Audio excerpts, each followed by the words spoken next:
Alors, on passe à autre chose.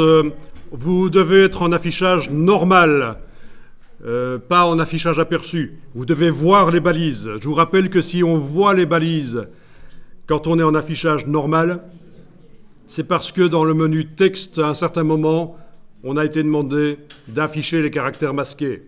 Dernière ligne du menu texte, afficher les caractères masqués, ça a été fait à un certain moment. Sinon, vous ne voyez pas les balises. Alors, page 24, donc c'est juste à côté de la page 25, bien sûr, sur laquelle on vient de travailler. Nous, on travaille sur la page 17, mais bon, peu importe, on travaille sur la 17 et la 25 aujourd'hui, jusqu'à présent. Donc, page 24, est-ce que vous voyez quelque chose qui pose un problème? L'image est saturée. Vous avez les pixelisé, c'est quoi? C'est saturé ou pixelisé que tu veux dire? Pixelisé. Et chez moi, ça ne l'est pas. Ben ça, c'est parce que je suis le formateur et forcément, je suis meilleur que vous. Non, ne rigolons pas de choses pareilles parce qu'il y en a qui le pensent réellement. Ce qui se passe, c'est que dans votre InDesign, il est réglé pour économiser des ressources informatiques. Actuellement, il affiche les images en basse définition pendant que vous travaillez le document. Bien sûr, ça ne change rien au fait que quand il sortira, ce sera bon.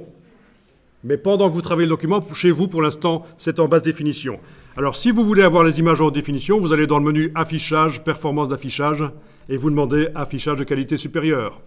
Affichage, Performance d'affichage, Affichage de qualité supérieure. Bon, techniquement, il est possible de le faire aussi uniquement sur une image et pas sur les autres. Mais ça devient un peu compliqué, c'est pas intéressant. Ici, on l'a enclenché pour toutes les images. Que ce soit des images vectorielles, pixels, peu importe. Et donc, vous avez les images en meilleure qualité. Mais ce n'est pas ça que je voulais vous faire voir sur cette page 24. Il y a autre chose qui est flagrant sur cette page 24 et qui pose un gros problème en mise en page. Les espaces entre les différents paragraphes. Les espaces entre les paragraphes, vous les voyez? Comment est-ce qu'ils sont faits? Ben, ils sont faits à la bourrin, en ayant mis un paragraphe vide entre les deux paragraphes. Un paragraphe vide, vous le voyez, le paragraphe vide. On est d'accord que entre la balise ici qui indique la fin de ce paragraphe-là, entre cette balise-là et celle-là, il n'y a rien. C'est un paragraphe vide.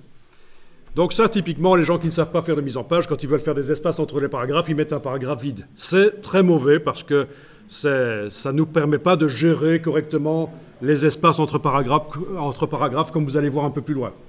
Et donc, pourquoi est-ce qu'on a ça? En fait, dans ce cas-ci, ce n'est pas une personne qui a mis elle-même les paragraphes vides pour faire des espaces, c'est parce que ça vient de Wikipédia, ça a été copié de Wikipédia en utilisant le navigateur Firefox, parce que c'est pas sûr qu'avec d'autres navigateurs ça le fasse comme ça. Mais en tout cas, avec Firefox, quand on fait un copier-coller de Wikipédia vers InDesign, voilà ce qu'on obtient.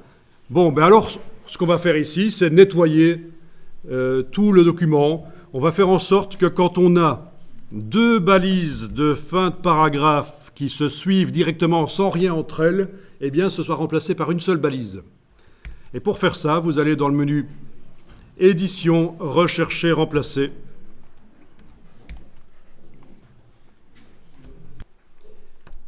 Alors ici, il faut indiquer en code une balise de fin de paragraphe. Le signe, il faut coder le signe d'une balise de fin de paragraphe. Personnellement, je ne me souviens même plus comment on code ce truc. C'est pour ça que vous avez ici un petit gizmo qui vous aide. Vous tapez sur l'arrobase et vous demandez fin de paragraphe. Voilà. Ah ben c'est ça. Voilà. Et on en recherche deux qui se suivent, donc on y retourne encore une fois. Dans le petit gizmo, fin de paragraphe. Et vous retrouvez finalement ceci. Et on va le remplacer par quoi? Ben par une seule. Vous allez dans la partie ici, remplacer par, et vous choisissez fin de paragraphe. Donc voilà ce que vous devez obtenir, tout bêtement. Double paragraphe, double balise de fin de paragraphe avec rien entre elles, qui vont être remplacées par une seule. Et on cherche dans quoi? Ben dans le document. Si vous avez le curseur texte qui est dans un des paragraphes, il va vous proposer de le faire dans l'article. Non, il faut le faire dans tout le document. On va le faire dans tout le document tant qu'à faire. Vous voyez qu'on peut aussi faire du rechercher remplacer dans plein de documents ouverts en même temps. Mais il n'y en a qu'un seul ouvert pour l'instant. Alors, au passage, ça peut aider. Voilà, on va cliquer sur tout remplacer. Et il a trouvé cet endroit du document où il y avait une double balise. OK. Par acquis de conscience, vous pouvez à nouveau cliquer sur tout remplacer jusqu'à ce qu'il vous mette 0. Parce que si on avait 3 balises de fin de paragraphe qui se suivent, il a remplacé en 2. Puis il faut à nouveau repasser le filtre pour que ces deux-là, il les transforme en une.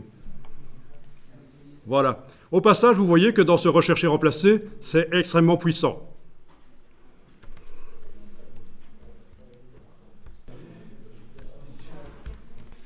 Donc, dans la boîte rechercher remplacer, on ne va pas le faire ici, bien entendu, mais vous voyez qu'on pourrait faire du rechercher remplacer dans tout le document, mais en visant seulement un certain style.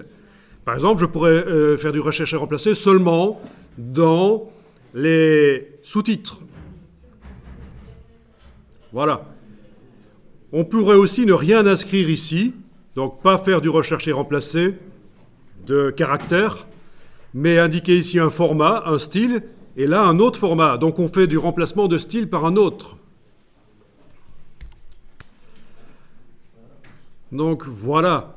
Il y a également la recherche de chaînes de caractères. Typiquement, si je veux formater, si je veux changer l'aspect de numéro de téléphone dans un document, par exemple, c'est possible de le faire. C'est le grep. Très intéressant, et ça n'existe pas seulement que dans InDesign, vous avez aussi le grep en web pour transformer du code par recherche de chaînes de caractères. C'est vraiment pour les utilisateurs avancés, mais je vous indique simplement que voilà, pour cette boîte, elle est quand même assez puissante. On va cliquer sur terminer ici parce que c'est suffisant.